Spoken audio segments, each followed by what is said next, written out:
শাবানের মধ্য রজনী, আর আমাদের বাংলাদেশে এটাকে বলে শবে বরাতের রাত। কথা একই। এটা নিয়ে আমাদের দেশে কি বলবো যে বাড়াবাড়িও আছে, আবার ছাড়াছাড়িও আছে। একদল এটাকে খুবই বেশি প্রমোট করে, করতেছে হালুয়া রুটি বিতরণ, আতশবাজি ফোটানো, তারপর ঘরগুলার বিভিন্ন আলোকসজ্জা দিয়ে সাজানো, এগুলি করে থাকে। আবার আরেক দল এই দিনটা সেলিব্রেট করা, উদযাপন করা মোটেও জায়েজ নেই, এটা বিদআত, এই ব্যাপারে বক্তব্য দিয়ে রাখছে। আসলে এই দুইটার মাঝামাঝি হচ্ছে ইসলামের অবস্থা। তো এটা বুঝতে হলে অল্প 1 মিনিট আমি বলি যে ইসলামে কোন কোন রাত গুরুত্বপূর্ণ, কোন কোন রাতের একটা আলাদা সিগনিফিকেন্ট ইসলামে রয়েছে। এই বিষয়টা যদি আমরা বুঝতে পারি তাহলে বুঝবো যে লাইলাতুল নিসফি শাবান বা শবে বরাতের গুরুত্ব আছে। ইসলামের সবচেয়ে গুরুত্বপূর্ণ রাত হচ্ছে লাইলাতুল কদরের রাত, সেটা হচ্ছে রমজানের শেষ দশকের বেজর রাত। যদিও আমরা হঠাৎ করে আমাদের দেশে 27শে রমজানটাকে পালন করা হয় রাষ্ট্রীয়ভাবে, কিন্তু এটা নিশ্চিত না যে 27শে রমজান লাইলাতুল কদর হচ্ছে। বরং বিশ্বনবী সাল্লাল্লাহু আলাইহি ওয়াসাল্লাম 21 তারিখ রাত, 23 তারিখ, 25 তারিখ, 27 তারিখ, 29 তারিখ, এই 5টা রাতে লাইলাতুল কদরকে তালাশ করতে বলেছেন। তদ্দামিসু ফিল আশরিল আওয়াখির, রমজানের শেষ দশকের বেজর রাতগুলো তোমরা লাইলাতুল কদর তালাশ করো। হতে পারে যে 21 তারিখে হয়ে যাচ্ছে কিন্তু আমরা উদযাপন করছি 27 তারিখে, আবার এমনও হতে পারে 25 তারিখে হয়ে যাচ্ছে, আমরা উদযাপন করছি 27 তারিখে। এজন্য বুদ্ধিমান বিশ্বাসীদের কাজ হচ্ছে, মুমিনের কাজ হচ্ছে যে শেষ 10 দিনের যে 5টা বেজর রাত, প্রত্যেকটা বেজর রাতে সমান তালে ইবাদত করা। তাহলে লাইলাতুল কদর ছুটে যাওয়ার কোনো সম্ভাবনা আছে? তাহলে এই 5 রাত ইসলামের সবচেয়ে বেশি গুরুত্বপূর্ণ। কদরের রাত শেষ দশকের 5টা বেজর রাত। আচ্ছা, এরপরে হচ্ছে জিলহজ মাসের প্রথম 10 রাত গুরুত্বপূর্ণ, এবং এই 10 রাতের কসম আল্লাহ খেয়েছেন, ওয়াল ফাজর ওয়া লায়ালিন আশর, ফজরের কসম আর জিলহজ মাসের প্রথম 10 রাতের কসম। ওই 10 রাতটা শুধু রাত্রি না, দিন সহ গুরুত্বপূর্ণ, অর্থাৎ জিলহজ মাসের প্রথম 10 দিন এবং 10 রাত গুরুত্বপূর্ণ। যেহেতু 10 রাত গুরুত্বপূর্ণ, এই জন্য এখানে কথাটা নিয়ে আসলাম। ওটা গুরুত্বপূর্ণ কারণ হচ্ছে ওই 10 দিনে অনেক উম্মাহাতুল ইবাদাত, মৌলিক ইবাদতের একটা সমন্বয় ঘটে। আমরা নামাজ তো পড়ি, তারপর আবার আরাফার দিনে রোজা রাখি, হাজী সাহেবেরা কুরবানি করে, তারা তাওয়াফ করে, তারা অনেক গুরুত্বপূর্ণ কাজগুলো করে। এই 10 দিনে মৌলিক ইবাদতের এমন একটা সন্নিবেশ ঘটেছে, অন্য কোনো দিনে ঘটে না। এই জন্য এই 10টা রাত তো বলতেছিলাম যে জিলহজ মাসের প্রথম 10 রাত গুরুত্বপূর্ণ। তাহলে একটা পেলাম কদরের রাত গুরুত্বপূর্ণ, আর একটা পেলাম জিলহজ মাসের প্রথম 10 রাত গুরুত্বপূর্ণ। এরপরে জুমার রাত্রিটা গুরুত্বপূর্ণ। বৃহস্পতিবার দিবাগত রাত, সাধারণত জুমার রাত্রির ব্যাপারে আমাদের কোনো খেয়াল থাকে, কিন্তু বৃহস্পতিবার দিবাগত রাত এটা অনেক গুরুত্বপূর্ণ। এই রাত্রিতে আবাদত করতেন, সাহাবারা আবাদত করতেন। 3টা গেল। 4 নম্বরে ঈদের 2 রাত গুরুত্বপূর্ণ। ঈদের রাত হচ্ছে সারাদিন ঈদ কাটানোর পরে যে রাতটা, ওটা ঈদের রাত, ওটা ঈদের পরে দিনের রাত, আর ভিতরে রাত আসে আগে, অর্থাৎ চাঁদ রাত। আমাদের দেশে চাঁদ রাত বলে না, এই চাঁদ রাতটা ইবাদতের জন্য খুবই মুখ্য একটা সময়। বিশ্বনবী সাহাবার তাবিঈদের উদ্দেশ্য ছিল এই 2 রাতে তারা আল্লাহর কাছে ক্ষমা চায়। রমজান শেষে 30 দিনের রোজা আল্লাহর কাছে কবুল হলো কিনা কারোর কাছে কোনো গ্যারান্টি নেই, আল্লাহর কাছে কাঁদবেন। এই জিলহজের প্রথম 10 দিনের ইবাদত কবুল হলো কিনা, হজ কবুল হলো কিনা, এই জন্য ঈদুল আজহার রাতে তারা কাঁদবেন। তাহলে চারটা রাত, কদরের রাত, জিলহজ মাসের রাতগুলো, জুমার রাত, তারপর 2 দিন। এরপরে হচ্ছে এই লাইলাতুল নিসফি মিন শাবান, শাবান মাসের মধ্য রজনীর এই রাতটা, যেটা বাংলাদেশে বলে শবে বরাত। সমস্যা হচ্ছে আমাদের দেশে সবচেয়ে বেশি উৎসব মুখর পরিবেশে পালন করা হয় কোন রাত বলেন তো? শবে বরাতে যেই জাঁকজমকপূর্ণ একটা ইমেজ নিয়ে পালন করা হয়, ঘরে ঘরে হালুয়া রুটি বিতরণের বিষয়টা, অনেক বেশি ইবাদত করা। ইবাদত করার তো সমস্যা নাই, কিন্তু বিষয়টা হচ্ছে ইসলাম যে রাতকে বেশি গুরুত্বপূর্ণ বলে আমাদেরকে জানিয়েছে, আমাদেরকে ওই রাতটাকেই সবচেয়ে গুরুত্বপূর্ণ হিসেবে নিতে হবে, এবং যেই রাতগুলোকে অপেক্ষাকৃত কম গুরুত্বপূর্ণ হিসেবে অ্যাক্টিফাই করা হয়েছে, ওই রাতগুলোকে ওই পরিমাণ গুরুত্ব দিয়ে আমাদেরকে উদযাপন করতে হবে, ইবাদত করতে হবে। লাইলাতুল নিসফি মিন শাবান বা শবে বরাতের ব্যাপারে দৈহিক হাদিসের অভাব নেই, পুরোপুরি এগুলো বলতে গেলে অনেক সময় লাগে। সহিহ হাদিস আছে একটা, যেটা হাদিস শাস্ত্রের বিশারদ নাসিরউদ্দিন আল আলবানী উনি ওনার হাদিসের যে ভলিউম কালেকশন সিলসিলাতুল আহাদিস সাহিহা এর মধ্যে উনি সহি বলেছেন, একটা হাদিসকে আর একটা হাদিসকে হাসান বলেছেন। আমরা জানি যে সহিহ হাদিস আর হাসান হাদিস এই দুইটা হাদিস দিয়ে শরীয়তের রুলিং বা কোডিং করা যায়, আহকাম সাব্যস্ত করা যায়, কিন্তু দাঈফ হাদিস দিয়ে করা যায়। হাদিসের অনেক প্রকারভেদ, সবচেয়ে মৌলিক যে প্রকারভেদ সেটা হচ্ছে সহিহ, হাসান, তারপরে দাঈফ। তো এটা লাইলাতুল শাবান বা শবে বরাতের সিগনিফিকেন্সের ব্যাপারে দুই ধরনের হাদিস পাওয়া যায়, সহিহ পাওয়া যায়, হাসান হাদিস পাওয়া যায়। ইন্নাল্লাহা লা ইয়াগফিরু ফি হাযিহিল লাইলাতি জামিআ ইবাদিহি ইল্লা মুশরিক আও মুশাহিন আও কাতিলু নাফসিন আও জানি। এই রাতে আল্লাহ বান্দাদেরকে গণহারে ক্ষমা করেন, মানে লাইলাতুল ইসলামের শাবান বা শবে বরাতের রাতে চার শ্রেণীর লোক ছাড়া। এক হচ্ছে মুশরিক, মুশরিকদেরকে আল্লাহ ক্ষমা করেন। দুই হচ্ছে মুশাহিন, হিংসু, অন্যের ব্যাপারে যে অন্তরে হিংসা পুষে রাখে। তিন নম্বরে হচ্ছে কাতিলু নাফস, অন্যায় ভাবে কেউ যদি কাউকে হত্যা করে, বিচারিক হত্যা হোক, যদি অন্যায় ভাবে হত্যা হইলে সে। চার নম্বরে হচ্ছে জানিয়া, ব্যভিচারী বা ব্যভিচারী। এই চার শ্রেণীর লোককে আল্লাহ গুরুত্বপূর্ণ রাতেও ক্ষমা করেন, বাকি সবাইকে ক্ষমা করেন। তাহলে একটা সিগনিফিকেন্স পাওয়া গেল এই রাতে। এই হাদিসটা সহিহ। আর একটা হাসান হাদিস আছে, ওখানেও টেক্সটটা একই রকম, ওই চারটার জায়গায় শুধু দুইটার কথা আছে, ইল্লা মুশরিক আও মুশাহিন, তাহলে ঘুরে ফিরে কথা একই। তো এই দুইটা হাদিস থাকার কারণে, একটা সহিহ আর একটা হাসান, এই দুইটা হাদিস পাওয়ার কারণে এই রাতের যে একটা গুরুত্ব আছে ইসলামে, এটা প্রমাণিত। তাছাড়া আরেক দিক থেকেও এই রাতের একটা গুরুত্ব সেটা হচ্ছে এমনি ইন জেনারেল প্রতি মাসের 3 দিন রোজা রাখা সুন্নাহ। এগুলোকে বলে আইয়ামুল বীদ, অর্থাৎ 13, 14, 15। তো লাইলাতুল ইসলামের শাবানের কত আপনারা জানেন? শাবান মাসের কত তারিখে শবে বরাত হয়? 14 তারিখে। তাহলে ওই যে সুন্নাহ হাদিসের সাথে এটা মিল হচ্ছে না? কারণ প্রত্যেক মাসের 3 দিন রোজা রাখা সুন্নাহ, 13, 14, 15। আবার লাইলাতুল ইসলামের শাবান ও শবে বরাত তো পড়ে গেছে 14 তারিখে। তো ওই হাদিসের এটা দ্বারা কিন্তু এটা সাপোর্টেড। আর কোন আহকামের ব্যাপারে শরীয়তের কোন হুকুম সাব্যস্ত করার ব্যাপারে যদি কোনো সহিহ হাদিস পাওয়া যায়, সহিহ হাদিস দিয়ে যদি ওটা সাব্যস্ত হয়, তারপরে ঘুরি ঘুরি দাঈফ হাদিস যদি ওটাকে সাপোর্ট করতে চায়, সেগুলোকে নেওয়া যায় সমস্যা। যেমন একটা দাঈফ হাদিস আছে খুবই প্রসিদ্ধ, ওই রাতে মায়েশার ঘরে বিষ্ণুনবী থাকতেন। এট এ টাইমে 9 জন স্ত্রী বেঁচেছে, তিনি ভাগ করে পালাক্রমে এক একদিন এক স্ত্রীর সাথে সময় কাটাতেন। মায়েশার ঘরে যেদিন ছিল লাইলাতুল ইসলামের শাবানের রোজা, তিনি বিষ্ণুনবীকে খুঁজে পাচ্ছেন। উনি ভাবলেন অন্য কোন স্ত্রীর ঘরে বিষ্ণুনবীর খুঁজতে আরম্ভ করলেন। দেখেন অন্য কোন স্ত্রীর ঘরের বাইরে বিষ্ণুনবীর জুতা নেই। পরে বাকি মানে জান্নাতুল বাকি বা মাকবারাতুল বাকি জানতে বলি, ওখানে যেয়ে দেখলেন বিষ্ণুনবীর হাত তুলে একেবারে অনেক লম্বা কথা। তখন বিষ্ণুনবী আয়েশাকে বললেন, তুমি কি জানো এই রাতটা কেমন রাত? আয়েশা বললেন, আল্লাহ রাসূলুহু আ'লাম, আল্লাহ রাসূল জানেন। তারা দিনের সাথে এভাবেই বলতেন। তখন বিষ্ণুনবী বললেন যে এ রাতটা এমন রাত, এ রাতে আল্লাহ এত সংখ্যক মানুষকে ক্ষমা করে। ওই সময়ে বনু কাল একটা গোত্র ছিল, যে গোত্রের ছাগল বা মেষের সংখ্যা ছিল অনেক বেশি। বিষ্ণুনবী বললেন, বনু কালবের লোকদের কাছে যত পরিমাণ মেষ বা ছাগল আছে, ওই ছাগলের গায়ে যত পরিমাণ পশম আছে, তার চেয়ে বেশি পরিমাণ সংখ্যক লোককে আল্লাহ এ রাতে মাফ করে। এ রাতের কোনো গুরুত্ব নেই, এই কথাটাও যেমনি ঠিক না। আবার এরা একটা সবচেয়ে বেশি গুরুত্বের রাত। আবার বলা হয় যে এ রাতের ভাগ্য পরিবর্তন হয়, সারা বছর কি খাবেন কি করবেন এ রাতে লিখে রাখা হয়, যেন বেশি বেশি আলু রুটি খান, সারা বছর ভালো করে খাইতে পারবেন। এই বিষয়গুলোর সাথে ইসলামের কোনো সম্পর্ক নাই। সহিহ হাদিসের আলোকে যে দুইটা হাদিস বললাম, শুধু এতটুকুই আছে, এতে করে ফুটে উঠতে এই রাতে আল্লাহ ক্ষমা করেন। যারা বিরোধিতা করে তারা বলে প্রতিদিনই মাঝ শেষ রাতে আল্লাহ প্রথম আকাশে মনোনিবেশ করেন, বান্দাদেরকে ক্ষমা করেন। তারা বলে এটাও ওই দিনের মতো একটা রাত, আমাদের জেগে থাকার দরকার নাই। তো আসল বাস্তবতা হচ্ছে প্রতিদিনের কথা থাকলেও এই রাতের কথাটা স্পেশাল ভাবে আরো একটা টেক্সটে পাওয়া যায়। প্রতিদিনের অবস্থা একরকম, আর এই রাতের বিষয়ে কিন্তু আলাদা কিছু টেক্সট পাওয়া যায়। এজন্য ডিনাই করার সুযোগ নেই যে না। এজন্য সবচেয়ে ইনসাফ হচ্ছে মধ্যম পন্থা অবলম্বন করা, মানে মাঝামাঝি থাকা। যতটুকু গুরুত্ব দেওয়া হয়েছে তাতে করে ওই যে রাতগুলো বললাম, ওই রাতগুলোর পরে অবস্থানে ধরা যায়। বা লাইলাতুল কদরের চেয়ে কখনোই এই রাতকে গুরুত্বপূর্ণ মনে করা ঠিক হবে। এতেকাদ বা বিশ্বাস এরকম রেখে যদি এই রাতে কেউ আল্লাহর কাছে পাওয়া যায়, মাফসায় এতে কোনো দোষ নেই, বরং এটা প্রশংসনীয়, মাহমুদ। এটা প্রশংসনীয়। মাহমুদ আমাদের এটা গেছে মাহমুদ মানে প্রশংসনীয়, আর মাহমুদ মানে নিন্দনীয়। এটা মাহমুদ। আলহামদুলিল্লাহ।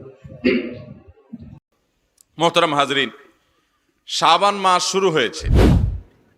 শাবান মাসের স্পেশাল এবং বিশেষ একটা আমল আছে, আর সে আমলটা হলো এই মাসে বেশি বেশি নফল রোজা রাখা।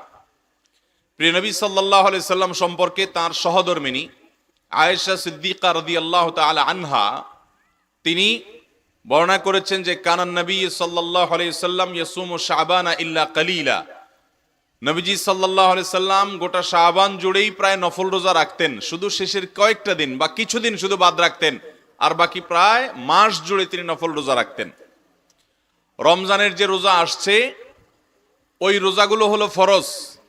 রমজানের সিয়াম যেগুলো ফরজ, তার আগে কিছু সুন্নত সিয়াম আছে আর শেষে কিছু সুন্নত সিয়াম আছে। আগে কিছু নফল, পরে কিছু নফল রোজা আছে।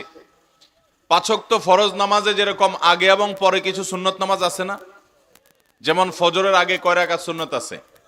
2 রাকাত। জোহরের আগে আর পরে, মাগরিবের পরে, এশার পরে। তাহলে এই যে পাঁচ ওয়াক্ত নামাজের আগে এবং পরে আবার কিছু সুন্নত নামাজ আছে, এগুলো কেন? এগুলোর একটা উদ্দেশ্য হলো মূল যে আয়োজন, মূল যে সালাত নামাজ, ওইটার আগে একটু রিহার্সেল করা, চর্চা করা, অনুশীলন করা, যাতে করে মূলটা সুন্দর করে করা যায়। অথবা মূলটাতে যদি কোনো ঘাটতি থাকে, যাতে করে সুন্নত বা এক্সট্রা নফলটা দিয়ে ফরজের ঘাটতি পূরণ হয় কিয়ামতের ময়দানে। এটাও একটা উদ্দেশ্য, এবং আরো বিভিন্ন উদ্দেশ্য এই সুন্নত নামাজগুলোর আছে। তো পাঁচ ওয়াক্ত ফরজ নামাজের আগে পরে যেরকম সুন্নত নফল নামাজ আছে, ঠিক একইভাবে রমজানের ফরজ রোজার আগে কিছু রোজা আছে, পরে কিছু রোজা আছে। আগের রোজা হলো শাবানের রোজা, আর পরের রোজা হলো শাওয়ালের 6 রোজা। শাবানের রোজা এটার কোনো সংখ্যা ঠিক করা নেই, যে যত বেশি পারে তত বেশি রাখবে ততই উত্তম। এটাই নবী করিম সাল্লাল্লাহু আলাইহি সাল্লামের সুন্নাহ। মোহতারাম হাজরিন, আমাদের প্রিয় নবী সাল্লাল্লাহু আলাইহি ওয়াসাল্লাম তিনি শাবান মাসে এত বেশি নফল রোজা রাখতেন। তার অত্যন্ত স্নেহের সাহাবী ওসামা ইবনে যায়েদ রাদিয়াল্লাহু তাআলা আনহু, উনি নবী করিম সাল্লাল্লাহু আলাইহি সাল্লামকে জিজ্ঞাসা করেছেন, হে আল্লাহর রাসূল, আপনাকে শাবান মাসে আমি এত বেশি নফল রোজা রাখতে দেখি, অন্য কোন মাসে আপনি এত নফল রোজা রাখেন না, এর কারণ কি? তখন নবী সাল্লাল্লাহু আলাইহি সাল্লাম 2টা কারণ উল্লেখ করেছেন। কয়টা কারণ? 2টা। তার 1 নম্বর কারণ হলো তিনি বলেছেন, শাবান এমন একটা মাস, যেই মাস রজব এবং রমজান দুটি তাৎপর্যপূর্ণ মাসের মধ্যবর্তী মাস। অর্থাৎ এই মাসের আগের মাসটা ছিল রজব মাস। রজব হলো সম্মানিত 4 মাসের একটা, কোরআন ঘোষিত সম্মানিত 4 মাসের একটা হলো রজব। আর শাবানের পরের মাসটা হলো সাইয়্যিদুশ শুহুর, সকল মাসের শ্রেষ্ঠ মাস রমজান। তাহলে শাবানের এক পাশে হলো সম্মানিত মাস, আরেক পাশে হলো বছরের শ্রেষ্ঠ মাস। 2টা গুরুত্বপূর্ণ মাসের মধ্যখানে এই মাসটা অনেকে অবহেলা করে কাটায়, যে এটার তো বিশেষ কোনো তাৎপর্য নাই, তাহলে আর ইবাদত বন্দেগী আর কি করে, দরকার কি আর করার। অনেকটা অবহেলা উদাসীনতার সাথে এই মাসকে অনেকে কাটায় দেয়। আবার অনেকে চিন্তা করে রমজান তো আসছেই, তখন কোরআন তেলাওয়াত করবই, তখন তো ইবাদত বন্দি করবই, এখন আর এত ইবাদত বন্দি করার কি আছে। এই জন্য শাবান মাসে অনেকে গাফলতিতে সময় কাটা দেয়। আর যে সময়টাতে মানুষ গাফেল থাকে, উদাসীন থাকে, অবহেলা করে, যে সময়টার ব্যাপারে মানুষ যত্ন নেয় না, ওই সময়টাতে ইবাদত করার একটা বিশেষ গুরুত্ব আছে, বিশেষ তাৎপর্য আছে। এই জন্য আমি এই মাসে বেশি বেশি নফল রোজা রাখি। একটা কারণ জানলেন, এবং সেই সাথে এও জানলেন যে আমলটাতে বা যে সময়টাতে মানুষ গাফেল থাকে, মানুষ ইবাদত বন্দেগী করে না, উদাসীন থাকে, অলস কাটায়, ওই সময়তে ইবাদতের গুরুত্ব একটু বেশি। একটা মানুষ, তাকে সবাই সালাম দেয়, আপনিও সালাম দিলেন, সওয়াব পাবেন।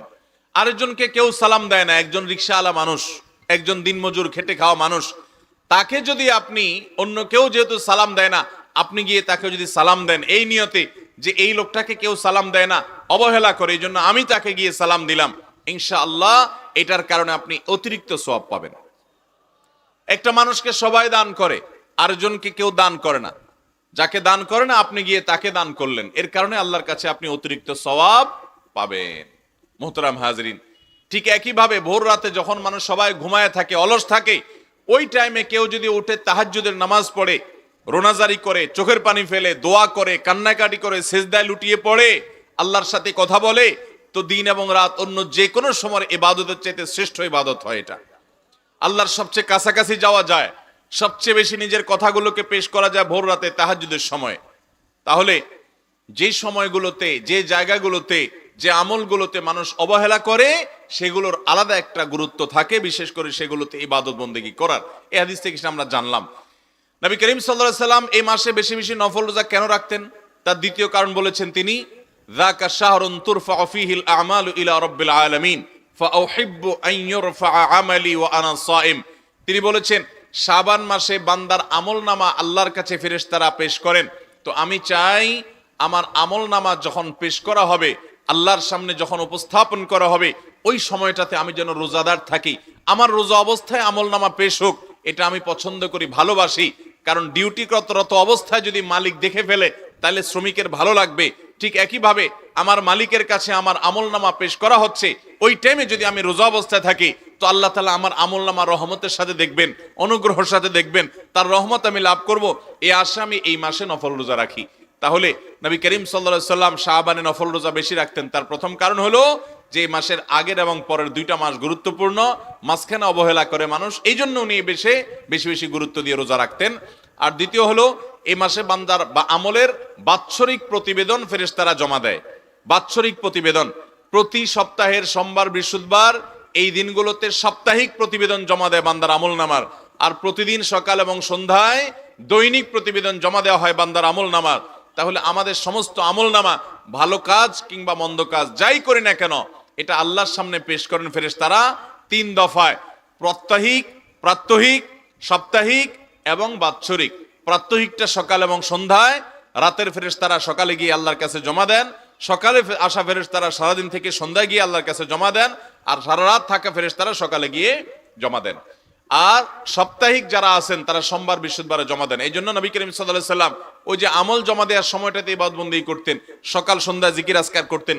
আল্লাহ কোরআনে বলেছেন ওয়াসাব্বিহুহু বুকরাতাও ওয়া আসীলা, সকাল এবং সন্ধ্যায় তোমরা আল্লাহর তাসবিহ পাঠ করো। কারণ ওই যে ফেরেশতাদের ডিউটি বদলের সময়, আমলনামা জমা দেওয়ার সময়, সোমবার, বৃহস্পতিবার নবী সাল্লাল্লাহু আলাইহি সাল্লাম রোজা রাখতেন। কেন রাখতেন? সোমবারের ব্যাপারে তিনি বলেছেন যাকা ইয়াউমুন বুলিদতু ফি, এই দিনে আমার জন্ম হয়েছে সেজন্য আমরা রোজা রাখি। তার জন্মদিনে তিনি রোজা রাখছেন, আর আমরা আমাদের জন্মদিনে আরো বেশি করে খাই। নবী করিম সাল্লাল্লাহু আলাইহি সাল্লাম সোমবার, বৃহস্পতিবার 2 দিন সপ্তাহে রোজা রাখতেন। কেন? তিনি বলেছেন কারণ সারা সপ্তাহের আমলনামা এই 2 দিন পেশ করা হয়। শাবান মাসে তিনি বেশি রোজা রাখতেন, যে মাসটাতে আমরা এখন আছি। কেন? তার উত্তরে তিনি বলেছেন যে সারা বছরের আমলনামা পেশ। এজন্য ভাইরা আমার, এই শাবান মাসে একজন মুসলমান হিসাবে আমাদের জন্য সবচেয়ে বড় কর্মসূচি হবে এই মাস জুড়ে আমরা বেশি বেশি নফল রোজা রাখবো ইনশাআল্লাহ। চেষ্টা করবো তো ইনশাআল্লাহ। ভাইরা আমার, প্রিয় নবী সাল্লাল্লাহু আলাইহি ওয়াসাল্লাম এই মাসে অনেক বেশি নফল রোজা রাখতেন। আমাদের উচিত সেই চেষ্টা করা। এটা হলো এই মাসের আমল। হঠাৎ করে আপনি রমজানের রোজা যদি শুরু করে দেন, হঠাৎ করে চাঁদ উঠলো, আজকে চাঁদ উঠলো, কালকে রমজান শুরু হলো, আপনি রোজা শুরু করে দিয়েছেন, তো আপনার খাদ্য অভ্যাসে একটা পরিবর্তন হবে। সারাদিন বা সারা বছর আপনি যেভাবে খাদ্য অভ্যাস ছিল আপনার, হঠাৎ করে 1 মাসের জন্য পুরো খাদ্য অভ্যাস পরিবর্তিত হয়ে যাবে। অনেকে অসুস্থ হয়ে পড়ে, কারণ নতুন খাদ্য অভ্যাসের সাথে নতুন যে তার শিডিউল থাকে, রুটিন থাকে দৈনন্দিনের, সেটার সাথে সে অভ্যস্ত হতে পারে না। শুরুতে ম্যাচ করতে করতে কষ্ট হয়ে যায়, তো ইবাদত বন্দেগীও করতে পারে না, পেট খারাপ হয়, অসুখ হয়, জ্বর হয়। এই জন্য আগে থেকে যদি আপনি এই মাসের শাবান মাস থেকে কিছু কিছু নফল রোজা রাখা শুরু করেন, তাহলে আপনার একটা অভ্যাস গড়ে উঠবে, রমজান রোজা রাখাটা সহজ হবে। এই জন্য নবী করিম সাল্লাল্লাহু আলাইহি ওয়াসাল্লাম শাবান মাসে বেশি বেশি নফল রোজা রাখতেন। চেষ্টা করবো তো ইনশাআল্লাহ। তবে শাবানের শেষের দিকে রোজা রাখা অপছন্দনীয়, বিশেষ করে একেবারে শেষের দিন। কারণ হলো রমজান আসছে, তার আগেও রোজা রাখছেন, রমজানেও রোজা রাখছেন, মাঝে কোনো ব্যবধান যদি না থাকে তাহলে রমজানের রোজার আলাদা কোনো গুরুত্ব, আলাদা কোনো ফিলিংস আপনার মধ্যে থাকবে না। এই জন্য শেষের দিনগুলোতে রোজা রাখবেন না, শাবানের শেষের দিনগুলোতে খাওয়া দাওয়া করবেন দিনের বেলায়, এরপর রমজান রোজা রাখবেন। তাতে রমজান রোজার আলাদা একটা ফিলিংস আপনার মধ্যে অনুভব হবে, আলাদা একটা ভালো লাগা আপনার মধ্যে কাজ করবে। অতএব শাবান মাসে নফল রোজা বেশি বেশি রাখবো তো ইনশাআল্লাহ। এছাড়া আমাদের মায়েরা যারা ফরজ রোজা ভাঙতি আছে গত বছরের, এবছর শাবানের মধ্যে সেগুলো রেখে ফেলবেন। আমরা পুরুষরা যারা অসুস্থতার কারণে, সফরের কারণে রোজা ভাঙা গেছে, সেগুলো আমরা শাবানের মধ্যে রেখে ফেলবো। আমরা জানি আয়েশা রাদিয়াল্লাহু তাআলা আনহা, তিনি তার ভাঙতি রোজা এই শাবান মাসে রাখতেন। এর আগে কেন রাখতেন না? কারণ নবী করিম সাল্লাল্লাহু আলাইহি সাল্লাম তার সাথে ছিল এবং স্বামীর সাথে থাকার কারণে তার হক আদায় করার প্রয়োজন থাকতে পারে, সেই কারণে তিনি রোজা রাখতেন না। কত দায়িত্ববান ছিলেন স্বামীর প্রতি। এবং সেই সাথে শাবানে এসে নবী করিম সাল্লাল্লাহু আলাইহি সাল্লাম নিজেই গোটা মাস জুড়ে যেহেতু নফল রোজা রাখতেন প্রায়, এই জন্য এই সুযোগে তিনি তার ফরজ রোজাগুলো রেখে ফেলতেন। অতএব আমাদের যাদের ভাঙতি রোজা আছে, ফরজ রোজা আছে আগের বছরের, এই শাবানের মধ্যে আমরা সেগুলো রেখে ফেলবো। তাছাড়া শাবানের ওই যে বলছি শেষের দিনগুলোতে রোজা রাখবো না, এবং শাবান মাসে এসে রমজানের প্রস্তুতি গ্রহণ করব ভালোভাবে, যাতে করে রমজানকে সঠিক এবং সুন্দরভাবে কাটানো যায়। সবাই চেষ্টা করবো তো ইনশাআল্লাহ। তাহলে এই শাবান মাসের যে দিনগুলো আছে, আসুন এখন থেকে চেষ্টা করি এবং নিয়ত করি অন্তত 2-4-5টা রোজা করে হলেও রাখা শুরু করে। নবী করিম সাল্লাল্লাহু আলাইহি সাল্লাম যে মাসের প্রায় পুরোটুকু রোজা রাখছেন, সেখানে আমরা গোটা মাসে 2-4টা রোজাও রাখবো না, এটা কত দুঃখজনক বিষয়। আল্লাহ আমাদের সবাইকে আমলের তৌফিক দান করুন। নবী করিম সাল্লাল্লাহু আলাইহি সাল্লামের এই শাবানের রোজার বিষয়ে একটা নয়, দুইটা নয়, বহু হাদিস বর্ণিত হয়েছে। আমাদের আয়েশা রাদিয়াল্লাহু তাআলা বর্ণিত আরেকটি হাদিস আছে, তিনি বলেছেন, আমি নবী করিম সাল্লাল্লাহু আলাইহি সাল্লামকে কখনো দেখি নাই ইস্তাকমালা সিয়ামা শাহরিন ইল্লা রমাদান, রমজান ছাড়া পুরা মাস রোজা রাখতে তাকে কখনো দেখি নাই, এবং সবচাইতে বেশি রোজা রাখতে আমি তাকে শাবান ছাড়া কোনো মাসে দেখি নাই। অন্য আরেকটা হাদিস অবশ্য আছে যে নবী সাল্লাল্লাহু আলাইহি সাল্লাম বলেছেন, আফদালুস সিয়ামি বাদা রমাদান শাহরুল্লাহিল মুহাররম, রমজানের পরে আল্লাহর কাছে সবচাইতে উত্তম রোজা হলো আল্লাহর মাস মুহররম মাসের রোজা। তো এই জন্য উলামায়ে কেরাম এই দুই হাদিসের মধ্যে সমন্বয় করে বলেছেন যে শাবানই হলো সবচেয়ে উত্তম নফল রোজার জন্য। নবী করিম সাল্লাল্লাহু আলাইহি সাল্লাম ওইটার ফজিলত বলেছেন, কিন্তু সেটার উপর আমল করার সুযোগ পান নাই, দুনিয়া থেকে চলে গেছেন। কিন্তু ওইটার পরে শাবানের রোজা হলো নফল রোজার জন্য সবচেয়ে আদর্শ এবং গুরুত্বপূর্ণ মাস। আমরা অনেকে আছি যারা একটা রোজাও গোটা শাবানে রাখার সুযোগ হয় নাই, এখনো পর্যন্ত শাবানে কয়েকটা দিন চলে গেছে, একটা রোজাও যারা শাবান উপলক্ষে রাখছেন, সোমবার বৃহস্পতিবার উপলক্ষে না, সেটা তো সাপ্তাহিক সারা বছরের, শুধু শাবান উপলক্ষে যারা নফল রোজা রাখছেন, এরকম কেউ থাকলে একটু হাত তোলেন দেখি। কেউ আছেন? কে আছেন গো? মাশাআল্লাহ, দাঁড়ান একটু, আপনারা একটু দেখুক সবাই। আপনি রোজা রাখছেন কবে? গতকালকেও ছিলেন, এর আগের দিনও ছিলেন, মাশাআল্লাহ, শাবান উপলক্ষে, মাশাআল্লাহ। আর সামনে কে আছেন? আপনি সামনে আছেন, আপনার একটু পুরস্কার দেব। এই ভাই, এই শাবান উপলক্ষে, আজকে শাবানের শুরুর কয়েক তারিখে, হয়তো 6-7 তারিখ হবে, তো এই শাবানের এই কয়েকটা দিনের মধ্যে শাবান মাস উপলক্ষে রোজা রাখছেন আর কেউ আসেননি? আপনি রাখছেন? কয়টা রাখছেন? 5টা রাখছেন? কি বলে, তারিখই তো আজকে 6 না 7? 8 তারিখ, মাশাআল্লাহ, 5টাই রাখছেন, আজকে আসেননি। আপনারা জিজ্ঞেস করতে পারেন, হুজুর আপনি ওয়াজ করতেছেন, আপনি রাখছেননি? আমি রাখছি আলহামদুলিল্লাহ। আজকে রাখতে পারি না, শরীরটা খারাপ, না হলে রাখার নিয়ত ছিল, শরীরটা খুব অসুস্থ লাগতেছে, এই জন্য রাখতে পারি নাই, কিন্তু আমি রাখছি আলহামদুলিল্লাহ। আমি আমার মসজিদে জুমার নামাজের সময় গত সপ্তাহে বলে দিছি যে আগামী জুমার সময় সব মুসল্লিদের হিসাব নেব, কারা কারা রোজা রাখছেন রাখেন নাই। শুধু আমাদের দিয়া খাটাইয়া ওয়াজ করলে হবে না, আমল করা লাগবে না? তাহলে আপনারা রাখবেন ইনশাআল্লাহ? রোজা রাখলে কি মরে যাবেন? মরে যাবেন না, হিম্মত করেন, না খেয়ে মানুষ এত সহজে মারা যায় না। রোজা রাখলে আপনার স্বাস্থ্যের জন্য ভালো, অতিরিক্ত চর্বিগুলো গলে যায়, মানুষ সুস্থ থাকে। নবী করিম সাল্লাল্লাহু আলাইহি সাল্লাম মাসে 3টা রোজা রাখতেন। এখন ডাক্তাররাও বলে যে প্রতি মাসে কয়েকটা দিন অবশ্যই ফাস্টিং করা উচিত। ডাক্তাররা ফাস্টিং করতে বললে তখন ঠিকই করেন, নবীজি রোজা রাখতে বললে, সিয়াম পালন করতে বললে তখন করেন না। সুন্নাত এবং নবী সাল্লাল্লাহু আলাইহি সাল্লামের বাতানো লাইফস্টাইলের মধ্যে আমাদের কল্যাণ এবং উপকার আছে। আমাদের স্বাস্থ্য, আমাদের মনন, আমাদের ঈমান, আমাদের তাকওয়া সবকিছু ভালো থাকবে সুন্নাহ মেনে চললে। মেনে চলবো তো ইনশাআল্লাহ? সুন্নাহ মেনে চলার বাইরে কোনো কল্যাণ থাকতে পারে? নবী সাল্লাল্লাহু আলাইহি সাল্লাম আমাদেরকে পেট ভরে খেতে নিষেধ করেছেন, পেটের মধ্যে 1 ভাগ খাদ্য, 1 ভাগ পানীয়, আরেক ভাগ খালি রাখতে বলছেন। এখন ডাক্তাররাও বলে যে যা খাবেন, বেশি করে শসা খাবেন, বেশি করে টমেটো খাবেন, বেশি করে ওই যে সবজি খাবেন। এই যে সবজি যেগুলো পানি জাতীয়, লাউ বলেন, পেঁপে বলেন, এগুলো তো সব ভিতরে পানি, আর শসা বলেন, টমেটো বলেন, এগুলো তো পানি জাতীয়। তো নবী সাল্লাল্লাহু আলাইহি সাল্লাম যে 1 ভাগ পানীয় খেতে বলেছেন, 1 ভাগ খাদ্য সলিড খাবার খেতে বলেছেন, আর 1 ভাগ খালি রাখতে বলেছেন। এখন ডাক্তাররা বলার পরে তো এখন সালাদ ছাড়া কেউ খান না। এখন তো অনেকেই খানা ছেড়ে দিয়েছেন, কিটো ডায়েট করেন সুস্থ থাকার জন্য, বা অন্য ডায়েট করেন। কিটো ডায়েট নিয়ে অনেক বিতর্ক, অন্য ডায়েট করেন, ডায়েট তো করেন, সবাই শুরু করছেন। অথচ নবী করিম সাল্লাল্লাহু আলাইহি ওয়াসাল্লাম বহু আগে বলে গেছেন। উনি যখন বলে গেছেন তখন এটার গুরুত্ব আমরা বুঝি নাই, এখন যখন ডাক্তাররা বলছে তখন এটার গুরুত্ব আমরা বুঝছি। সুন্নাহ মানার মধ্যে কল্যাণ আছে, কোনো সন্দেহ আছে? রাতে তাড়াতাড়ি ঘুমানোর জন্য নবী সাল্লাল্লাহু আলাইহি ওয়াসাল্লাম বলেছেন, কানান নবী সাল্লাল্লাহু আলাইহি ওয়াসাল্লাম ইয়াকরাহুন নাওমা ক্বাবলা আল ইশা ওয়াল হাদিসা বাদা। নবীজি এশারের আগে কথাবার্তা বলা, এশারের আগে ঘুমানো এটা অপছন্দ করতেন, আর এশারের পরে আড্ডা মারা অপছন্দ করতেন। আর এখন এশারের পরে আমাদের আড্ডা শুরুই হয়। দেরি করে ঘুমাইলে স্বাস্থ্যের জন্য ভালো না খারাপ? খারাপ। নবী করিম সাল্লাল্লাহু আলাইহি সাল্লাম আমাদেরকে তাড়াতাড়ি ঘুমাইতে বলছেন। এখন ডাক্তাররা বলছেন, এখন গবেষকরা বলছেন যে রাতের 10টা থেকে 2টা এই টাইম ঘুমাইলে শরীরে ইমিউন সিস্টেম স্ট্রং হয়। আর নবীজি সাল্লাল্লাহু আলাইহি সাল্লাম তো এটাই বলছেন যে এসব পরে তাড়াতাড়ি শুয়ে পড়ো, এমনকি খাবারটাও আগে খাও, তাতে তো নামাজ পড়তে আসতে আসতে ডাইজেস্ট হয়ে যাবে, সেটা হজম হয়ে যাবে, এবং তারপরে ঘুমাইতে গেলে মেদ বাড়বে না। এবং রাতেও যে ভোর রাতে উঠে তাহাজ্জুদ পড়তে বলছেন, এখন ডাক্তাররা বলে 2টা 3টা পর্যন্ত ঘুম উপকারী। আমরা তো সবাই ঘুমাই হলো 12টা 1টা 2টা বাজে, এরপরে ঘুমাই হলো ফজরের সময়, যে সময়ের ঘুম আমাদের জন্য খুব বেশি উপকারী না। আল্লাহ আমাদেরকে সুন্নাহ মেনে চলার তৌফিক দান করুন। সুন্নাহর বাইরে কোনো কল্যাণ থাকতে পারে? অতএব শাবান মাসে বেশি বেশি নফল রোজা রাখবো তো ইনশাআল্লাহ। কে কে নিয়ত করছেন অন্তত 2-4টা হলো রাখবেন, আন্দাজে হাত তুলেন না, যারা নিয়ত করছেন তারা হাত তোলেন। আল্লাহ আমাদের সব ভাইকে আমল করার তৌফিক দান করুন, আমাদের সবাইকে শাবান রোজা রাখার তৌফিক দান করুন। চেষ্টা করবো তো ইনশাআল্লাহ। ভাইরা আমার, একটু কষ্ট হবে, গরম শুরু হয়ে গেছে। জান্নাত চাইবেন আল্লাহর কাছে, আর একটু কষ্ট করবেন না, কেমন কথা?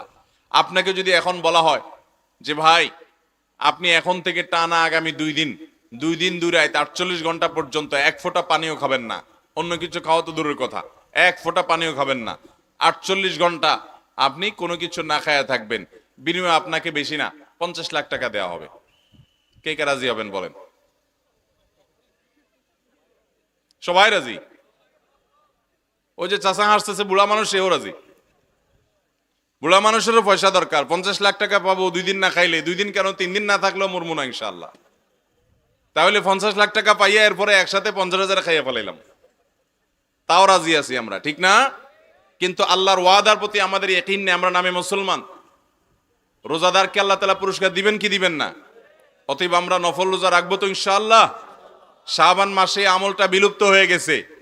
এত বড় মাহফিল, এত মানুষ, দেখেন মাত্র 2 জন আল্লাহর বান্দা হাত তুলছেন।